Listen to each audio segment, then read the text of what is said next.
Y a propósito de derechos humanos, es un placer saludar. Creo que él ha enviado algunos videos. No sé si esta es su primera entrevista, pero le agradezco, así sea la segunda o la tercera, que nos atienda, porque este es un caso inaceptable, precisamente de derechos humanos. El caso de José Daniel Ferrer. El gobierno cubano ha liberado a este disidente encarcelado, un activista, un defensor de las libertades en su país, Cuba. Hay una posibilidad importante que se ha registrado últimamente y que tiene que ver con que recuperen su libertad, su vida, su libre pensamiento, centenares de cubanos que han estado presos por pensar diferente al régimen. Uno de los símbolos es José Daniel Ferrer. Él es el secretario ejecutivo de la Unión Patriótica de Cuba. Don José Daniel, bienvenido a La Libertad y gracias por atendernos. Sí, cómo no, muy buen día y gracias por invitarme a su programa. Saludos a la audiencia de la emisora. Esta es W Radio de Colombia para el mundo. Don José Daniel, ¿cuánto tiempo estuvo usted encarcelado y en qué condiciones?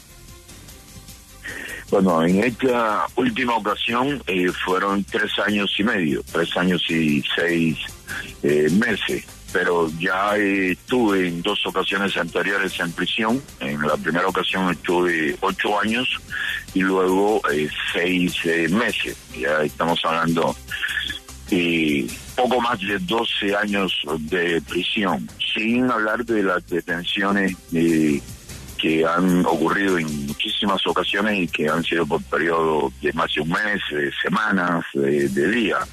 Es decir, es largo ya el historial, ¿no? En cuanto a mi paso por las cárceles del régimen castrocomunista, cárceles de las más tenebrosas, ¿no?, que puedan existir en el continente y aún en el mundo, en el planeta. Las condiciones en esta ocasión fueron las peores porque el régimen se empeñó en todo momento en quebrar mi voluntad y en obligarme a emigrar, en obligarme a salir del país. Eso lo intentaron en la primera ocasión, durante los primeros 8 años de prisión, y me mantuvieron durante 6 años en total aislamiento. De 8 años en prisión en la primera ocasión, repito, 6 en total aislamiento, violencia física, torturas físicas y psicológicas. Después, en la segunda prisión, 6 meses de golpiza casi semanales y otras torturas de carácter físico y también psicológico, con la misma intención, obligarme siempre a que abandone Cuba, que abandone mi humilde lucha a favor de la libertad y el respeto a todos los derechos humanos.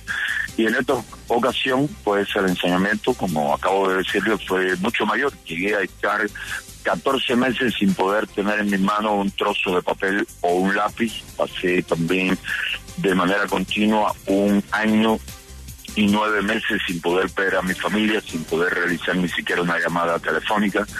Estuve 3 años y 4 meses totalmente incomunicado. Los guardias podían dirigirme la palabra so pena de ser castigado. Preso que tratase de acercarse a mí era golpeado, era víctima de la pérdida de visitas familiares y de traslados a otras prisiones, todo para evitar que intentasen acercarse a mí. Golpeado brutalmente en 2 ocasiones.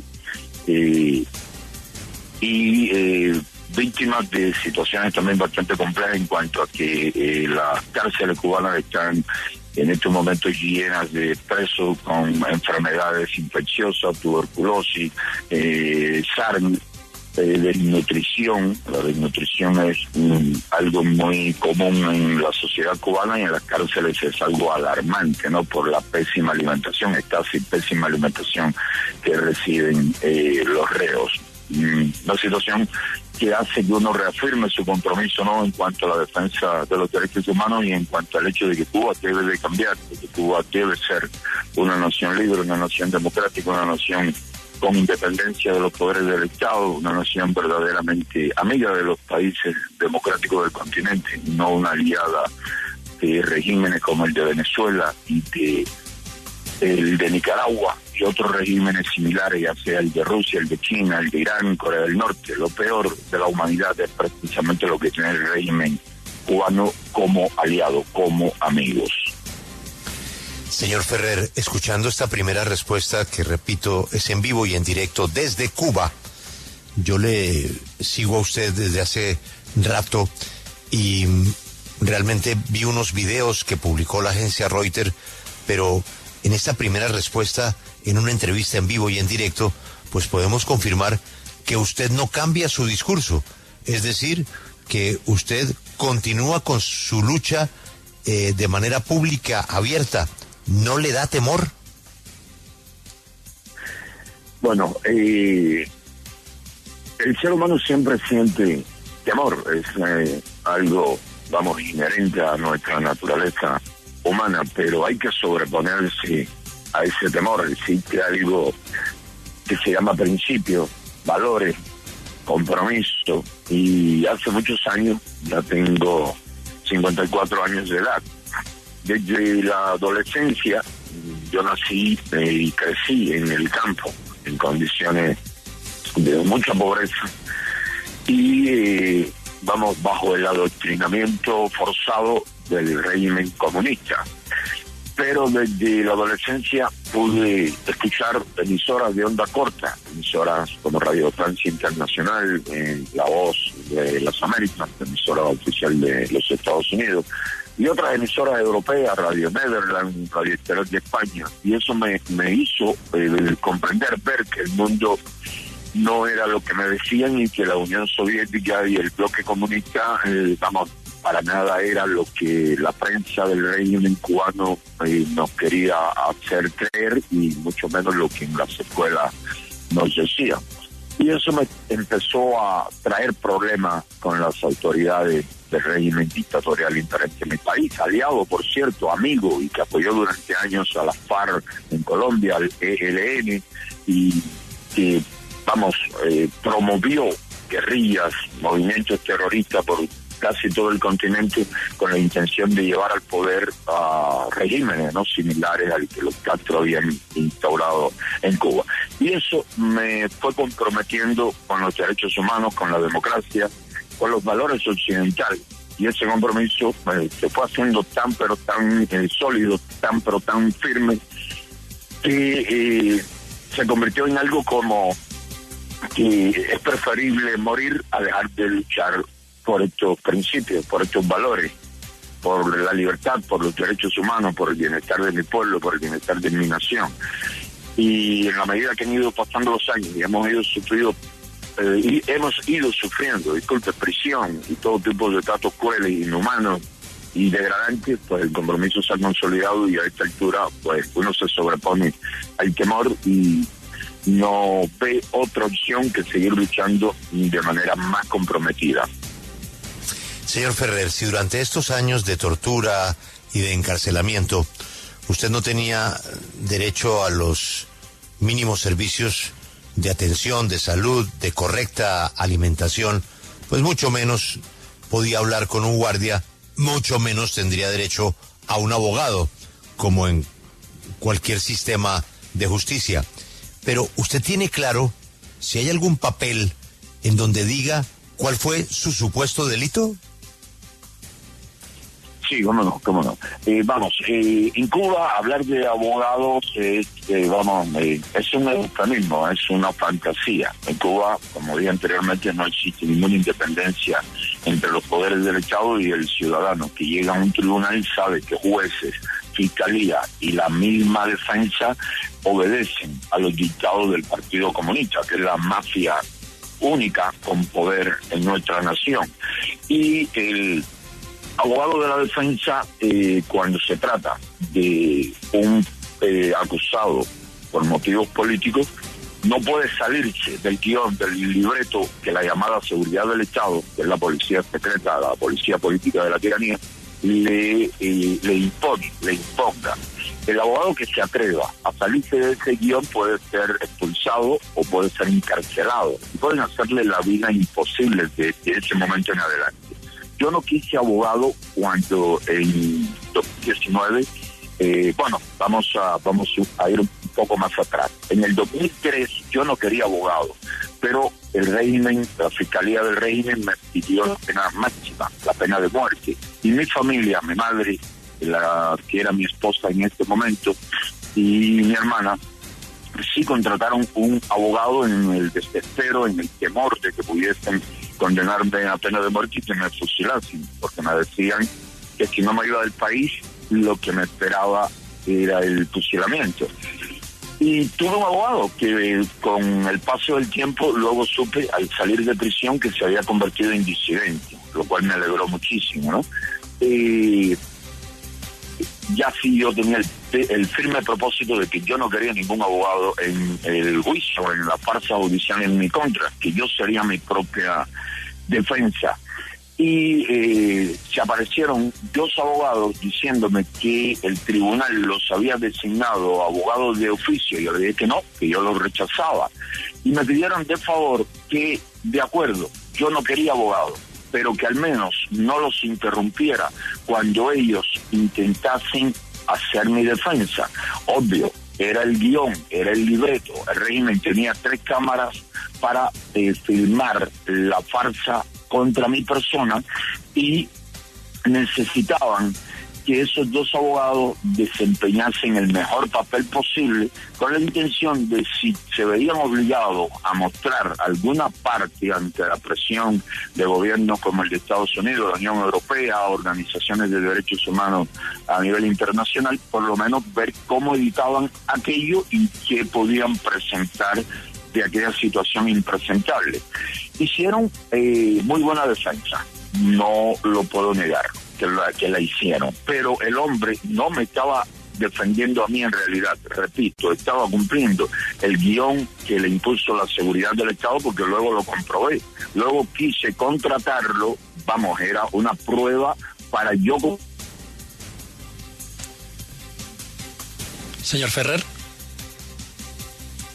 Señor Ferrer. Ferrer. Pues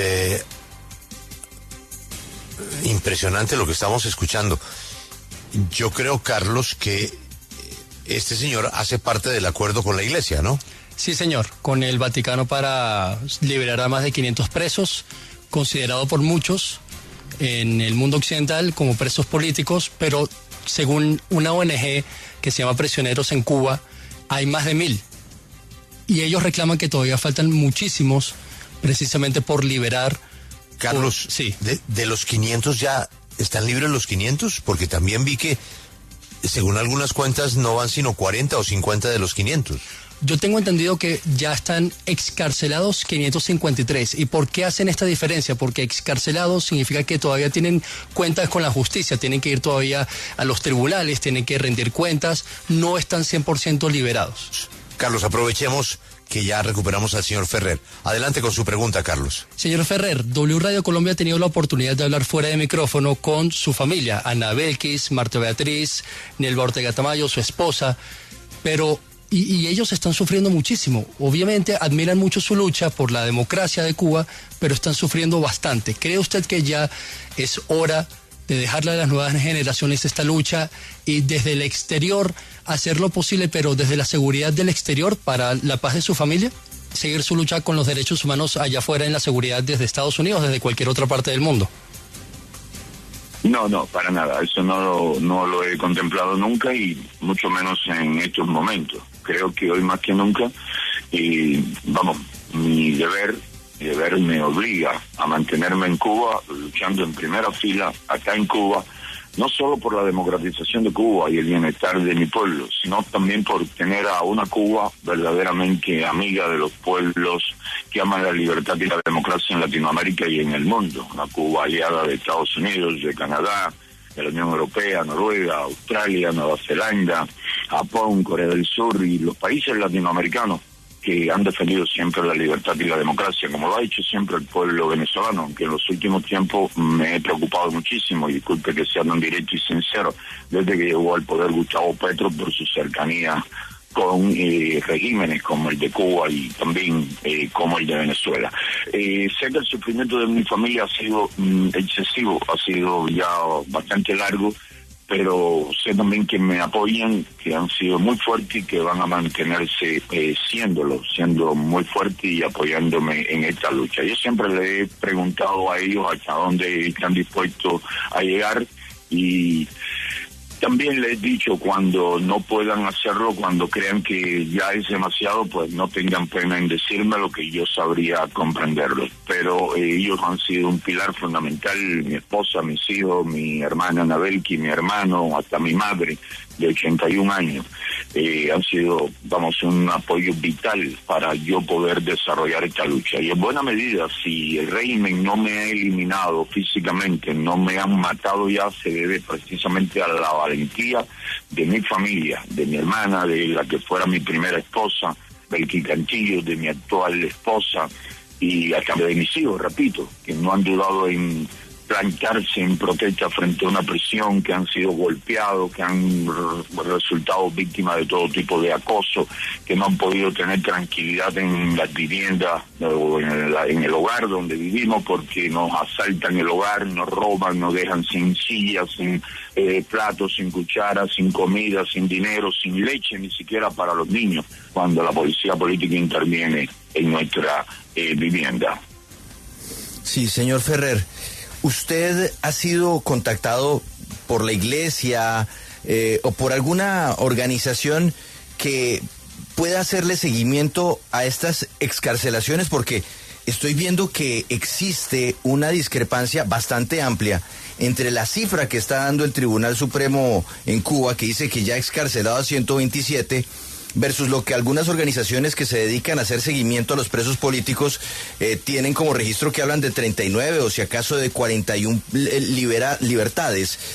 ¿Hay alguien que pueda hacer el seguimiento a estas libertades para que de verdad Cuba cumpla con la cifra a la que se comprometió, o quedamos a merced de lo que digan los medios oficiales, que puede ser mentira?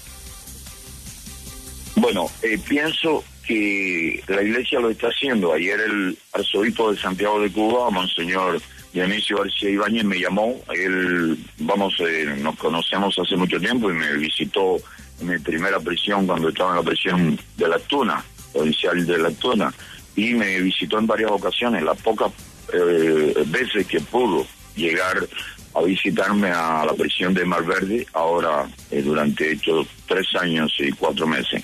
Él no me tocó el tema ni me dijo, mira, llamé porque estoy verificando, confirmando las liberaciones que están teniendo lugar o las excarcelaciones que están teniendo lugar, pero pienso que la iglesia esté llevando o esté realizando esa labor. La embajada de los Estados Unidos ayer contactó con mi hermana Anabelki y le dijo que estaban interesados en conversar conmigo, pero que sabían que iba a tener muchas llamadas y que preferían hacerlo hoy. Así que hoy pienso que en horario de la mañana tenga una conversación con ellos. Tanto la embajada de los Estados Unidos como la iglesia tienen que muy detalladamente, de una manera muy minuciosa, ir siguiendo este proceso, porque el régimen Castro comunista es un régimen muy mentiroso, estafador. Le gusta mucho engañar y burlarse de la iglesia, de Biden, como se burlaron en cierta medida de la buena voluntad de Obama a partir del 2014-2015.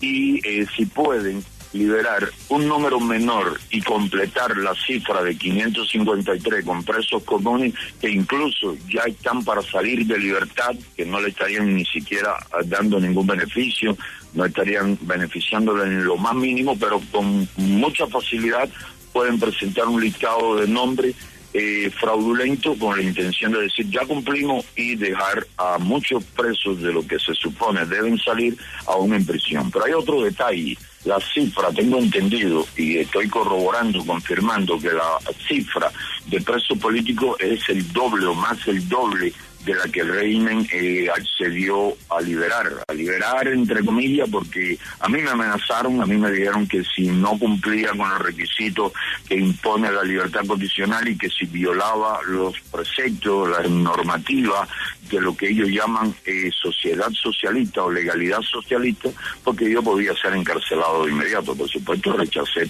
todo tipo de condiciones y le dije que en cuanto a amenazas no me preocupaba lo que hiciesen, porque yo iba a seguir luchando por la libertad de mi país y que el fin de la tiranía estaba cada vez más cerca.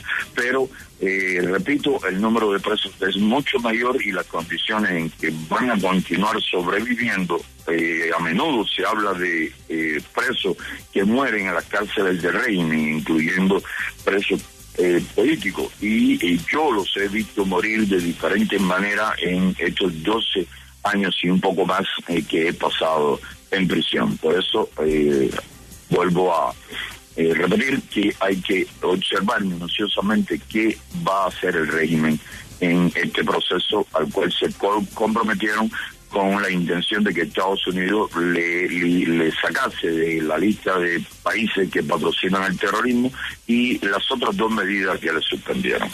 Señor Ferrer, ¿cuál va a ser ahora su hoja de ruta para retomar su lucha? ¿Va a reagrupar la oposición? ¿Va a salir a protestar con los riesgos que usted ya nos contó que eso conlleva? ¿Qué va a hacer ahora?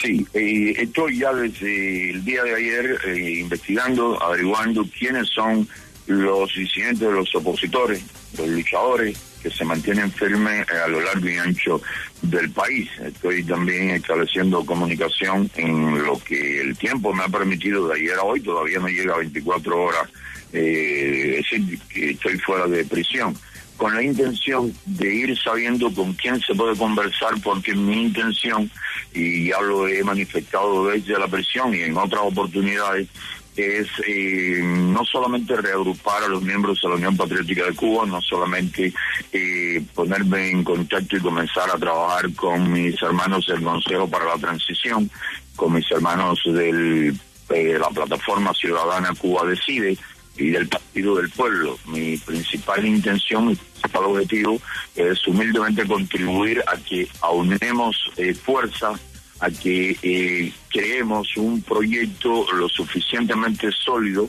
y que gane el suficientemente apoyo, y no solamente que gane el suficientemente apoyo, porque sabemos que muchos proyectos anteriores, comenzando con el proyecto Varela, tuvieron un enorme apoyo entre la población.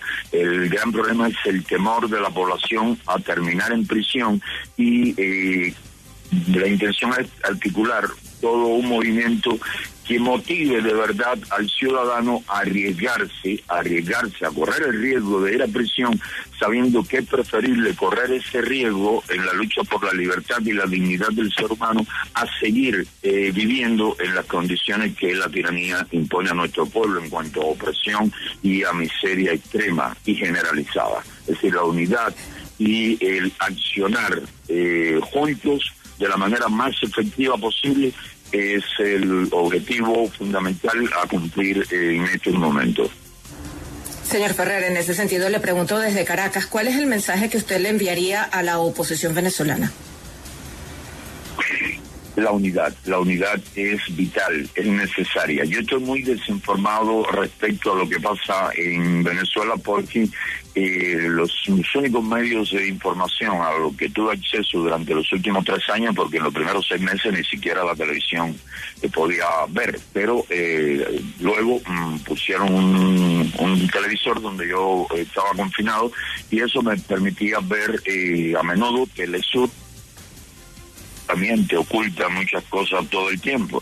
También la televisión de régimen, que es lo mismo que Telesur, y Russia Today, donde llevan la misma línea editorial, muy similar, muy parecida, pero a veces uno por Russia Today podía enterarse de un poquito más de lo que podía saber por Telesur y la televisión cubana. Y lo que sí sé es que María Corina Machado merece todo mi respeto, toda mi admiración, y que la oposición en torno a María Corina, en torno a Edmundo González, es la oposición que verdaderamente considero seria, valiente, comprometida en la lucha por recuperar la libertad y la democracia para el pueblo venezolano y el respeto a todos los derechos humanos. He visto en Telesur a individuos que se dicen opositores, creo que hay un señor que se llama José Brito, si la memoria no me traiciona ahora, y vamos, cuando le escucho hablar, lo que veo es un agente chavista disfrazado de opositor, o que se hace llamar opositor, y que me disculpe José Brito si me estoy equivocando de nombre y de persona en este momento, ¿no? Tengo mis apuntes, pero todos mis apuntes quedaron en prisión porque a mí me expulsaron de la prisión ayer sin permitirme recoger ni siquiera mis libretas, mis libros, mis apuntes, mis fotos familiares. Entonces, Venezuela debe articular, creo que está muy bien articulado, pero todo el que se diga opositor, todo el que se diga defensor de la libertad y la democracia en Venezuela debe unirse en torno a ese liderazgo firme, decidido que estoy viendo hace ya bastante tiempo en María Corina Machado, y luchar con firmeza, con valor, todo el tiempo, de manera incansable, contra las mentiras, la represión, el engaño continuo que sale precisamente de ese régimen, que encabeza Nicolás Maduro. Señor Ferrer, le quiero preguntar desde Washington, ¿qué piensa usted de la nominación y posiblemente confirmación de Marco Rubio, un hijo de inmigrantes cubanos, como posible secretario de Estado de la administración de Donald Trump? Bueno, esa es una noticia fabulosa, genial. Cuando, Donald Trump le ganó de manera aplastante, ¿no? Por una diferencia notable a Kamala Harris. Y cuando, eso nos dio mucha alegría, porque sabemos que tenemos un gran aliado, un gran amigo en el presidente Donald Trump. Y cuando pude ver la histeria que ya empezaba a circular en los medios del régimen castrocomunista ante la posibilidad de que Marco Rubio fuese el próximo secretario de Estado, pues para nosotros y para mí en ese momento, que estaba totalmente solo, confinado en una celda en condiciones muy difíciles, fue de muchísima alegría. El hecho de que se confirme y que a partir del 20 próximo sea el nuevo secretario de Estado va a ser algo de muchísima importancia, algo de gran valía para la causa de los cubanos que luchamos por la democratización, y también para todos los latinoamericanos que estén luchando por recuperar sus derechos y sus libertades en naciones como Venezuela y Nicaragua, o naciones donde la libertad ha estado en peligro como Bolivia y Honduras y otras partes de nuestro continente. Maravillosa noticia. Aprovecho para reiterar mi respeto y mi felicitación por esa nominación a mi amigo Marco Rubio, a quien conocí personalmente durante mi visita a los Estados Unidos hace ya casi 8 años. Sobre el futuro de esa nominación, que será confirmada en cualquier momento, ¿usted cree que se van a tensionar aún más las relaciones que ha distensionado Joe Biden después del 20 de enero? Deben las relaciones complicarse nuevamente, y por desgracia es necesario que así ocurra, porque un régimen de la naturaleza del régimen cubano no hace nada si no se ven obligados, es decir, no hacen nada positivo si no se ven obligados a hacerlo.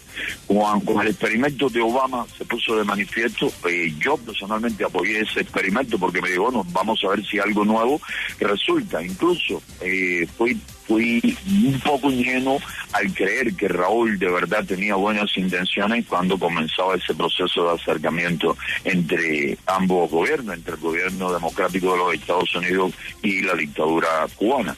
Pero hay una vieja frase que leí hace ya más de 30 años de un ex funcionario soviético que, a una pregunta proceso de distensión entre la Unión Soviética y Occidente, él le dijo al periodista: nosotros los soviets nunca somos de fiar. Por lo tanto, el hecho de que se tensen las relaciones va a ser positivo para Cuba y para el continente y para la libertad en todo el hemisferio, porque la oposición cubana necesita aliados firmes en Estados Unidos y en todo el continente, y ahí tenemos a Javier Milei, a quien quiero también saludar por este medio y felicitar por su postura firme, ¿no?, ante los desmanes y abusos del régimen castrocomunista. Con políticas como la de Biden en estos últimos días, lo único que se consigue es que el régimen, se sienta con fuerza todavía para seguir violando los derechos humanos de los cubanos y seguir apoyando a su aliado Maduro y a otros aliados en el continente. Señor Ferrer, una última inquietud, escuchando su voz y su liderazgo dentro de la oposición como activista de derechos humanos, ¿su estatus legal hoy le permite entrar y salir de Cuba? Bueno, eso tendría que confirmarlo, pero de hecho no, porque me dijeron que actualmente usted va a ser puesto en libertad bajo libertad condicional, y las leyes del país contemplan que a una persona bajo el cumplimiento de la libertad condicional no tiene derecho a sacar pasaporte, a tener pasaporte y a salir del país. Pero además de ese hecho, que es el que se impone en estos momentos, yo tenía, y nunca me han notificado que eso haya variado, una prohibición total de salir al exterior, que solo podía salir al exterior si me voy definitivamente del país.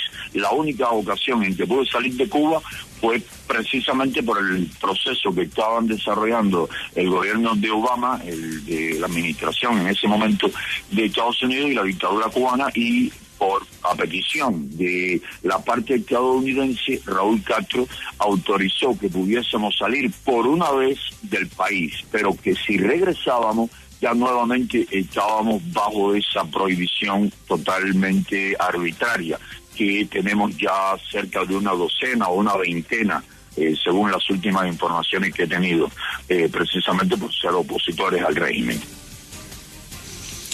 Señor Ferrer, desearle la mejor de las suertes en esta etapa de su vida, pero por supuesto, desear lo mejor para su país en esta lucha que usted y otros activistas adelantan exigiendo la libertad y el derecho a simplemente no estar de acuerdo, razón por la cual usted ha pagado con la prisión y con la tortura.